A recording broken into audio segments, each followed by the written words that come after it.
Cup ফ্রিজি vote দেওয়ার কি অপরাধ? আমরা কি বাংলাদেশের নাগরিক না?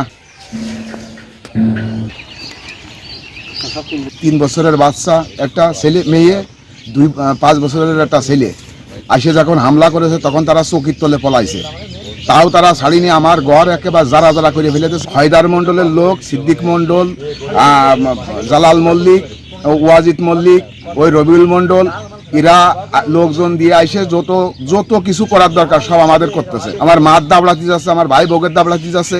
আমি তো আমার সেই ছোট বাচ্চা কাচ্চাও আমি শ্বশুর বাড়ি পাড়াই দিছি, টিকতে পারতেছে। আমার একটা ছেলে স্কুলে যায়, তাও জাতি দিতে যাচ্ছে না। আমি আপনাদের কাছে বিচার চাই। আর আমরা কাপ ফ্রিজি ভোট দেওয়ার কি অপরাধ? আমরা কি বাংলাদেশের নাগরিক না? আমরা ভোট তারাও দেশে ধানের শিশি, আমরা দেবো কাপ ফ্রিজি। আমরা এর জন্য আমাদের দাবড়াই এই গ্রাম দাঁড়াইছে।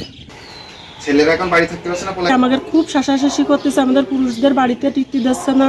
ওরা ঢাল সরকি নিয়ে এসে ওরা যখন না তখনই চলে আসতেছে যে আমরা আবারও কাজে করবো, করে এদের আর কি ক্ষতিগ্রস্ত করব, এদের ভিতরে লুটপাট করব। আমাদের বাড়ি ঘরদোর ঘিরে আমাদের ঘরদোর খুব পাঠিয়ে গেছে। আমাদের বিটা আমাদের বাড়িতে থাকতে পারতেছে না, আমাদের ফসল আদি নষ্ট হয়ে যাচ্ছে। গ্রামে 200-300 লোক এসে আমার বাড়ি হামলা করে। সিদ্দিক মণ্ডলের লোক, হায়দারের লোক, ওয়াজিদ মল্লিক, জালাল মল্লিক, হালিম মল্লিক, এই দিয়ে রবুল মণ্ডল দিয়ে আমার বাড়ি অ্যাটাক করে। আমার ভোটের দিন আমার মাঠ বন্ধ থেকে গেল, ভোটই জাতি পারবে না।